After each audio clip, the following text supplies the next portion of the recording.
me get to the business of the day. Can we turn the music down, please? This just seems a little hot. I don't know what the problem is. Okay, hard fade. That's another way to go about it. All right. All right. Now listen. Let me wrap up the Lions for a moment because I warned you about this, that I wasn't going to freak out if they took T.J. Hockenson, and I'm not. What you need to understand is the following. A, your general manager in the first round, his middle name is Safe. It's just Mr. Safe. Decker was safe. Davis was safe. Ragnow was safe. And Hockenson is safe. Now, you may not want to hear that, but ask yourself why, if you're reacting negatively to this, why are you reacting this way? Is it because you don't think Hockenson's any good? Is it because the team didn't need Hockenson?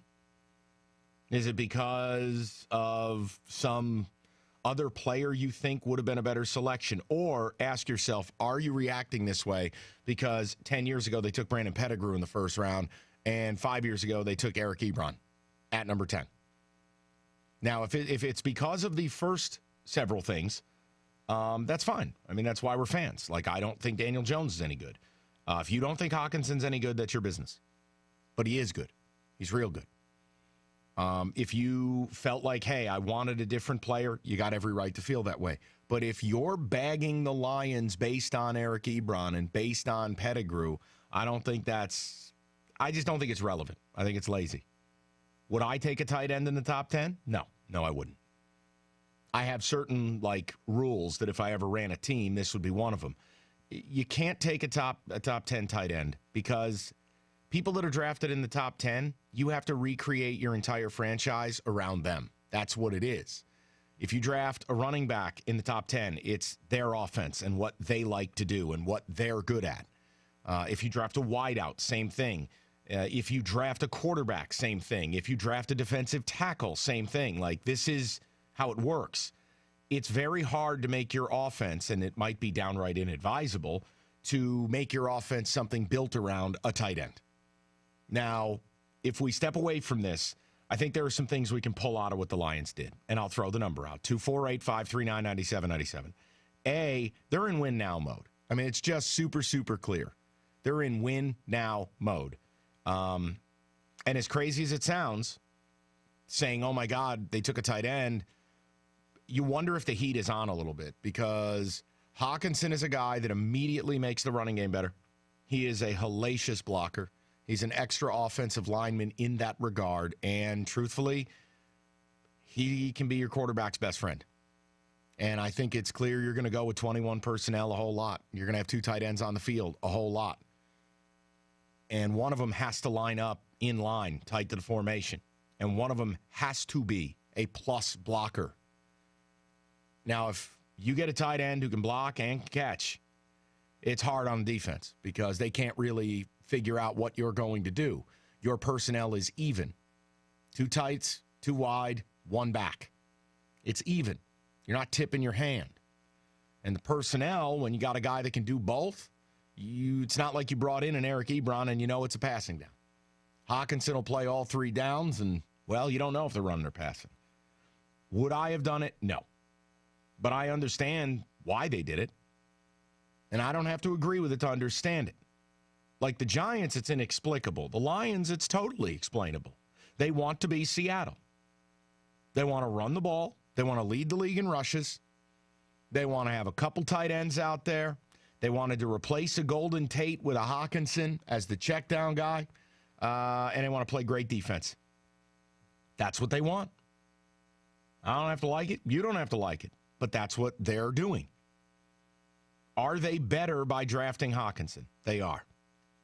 Could they have been better by drafting other players? Of course, and that's part of why we discuss drafts. But I can't rip them. I mean, look, if the Giants didn't do what they did and the Giants took Allen, there's a very high chance that Jacksonville takes Hockenson ahead of you. It kind of is what it is. Now, Jacksonville said, okay, we love Hockenson, but wait, Josh Allen is top 3 on our board. Yeah, we'll just throw another ridiculously good pass rusher into our scheme and figure it out. Could you have done the same with Ed Oliver? Sure. But I'm telling you what you're doing. If this team goes out and goes 6-10 again, whether everyone gets fired or not, it doesn't matter. This entire fan base will stop caring. I mean, that's it. You'd have to burn it to the ground. Now, Stafford's got the best job on the planet because you get all the money in the world, and then your franchise now just asks you to do less and less and less and less. That's really what this is. They paid Jesse James. They're going to make him the receiving tight end. They drafted Hockenson. He's going to be at Stafford's side every play, lined up all over the place, but tight to the formation. A guy that can block, a guy that will set the edge on running plays, will go out and destroy linebackers. This is a major tight end. I'm sorry if you tuned in and you wanted me to rip it. I'm sorry, if you're disappointed in that. But I told you there was very little the Lions could do that would upset me. And what I'm trying to do is not view it through the 3 tight ends in 11 years prism. These guys weren't here when those picks were made. And Hockenson isn't Ebron. Ebron was a guy who was undersized for a tight end, who never lined up tight to a formation in his life, couldn't block, and dropped 11% of the passes that were thrown his direction. I hated that pick that day. I don't have anything negative to say about Hockenson. Not a thing. He's a really, really good football player. But you know what the problem is? Nobody in this town wants him. Everyone's going to use the Ebron thing against him.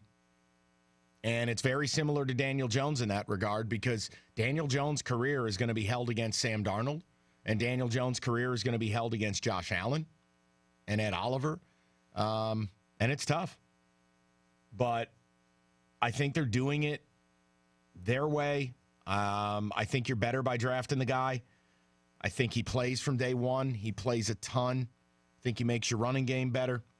And I know you don't want to hear this, and I know working my entire career here in Detroit, I'm sick of saying it, but I think it helps Stafford out. You know, you got a 3rd and 4. You got a big body target like Hockenson who can box a guy out and just catch the damn ball and fall over. First down, hand it off 2 more times, do it again.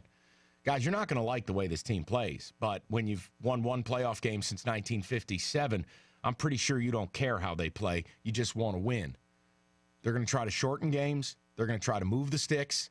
Then they're going to take 3-4 shots a game with Golladay being a big play guy. Hopefully Marvin Jones recovers from the knee injury, and that's what they're going to do. They'll try to play action pass when they pass. I'd love to see him take a running back in round 2. That's my personal take. I would love to go get a running back because I don't think Kerryon can be the every down guy. I don't believe in C.J. Anderson either.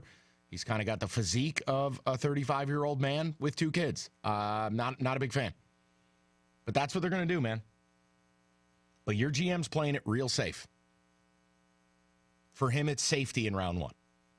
248-539-9797. Let's rap about it. I want to see what you guys have to say. 97.1. Well, I want to talk to you guys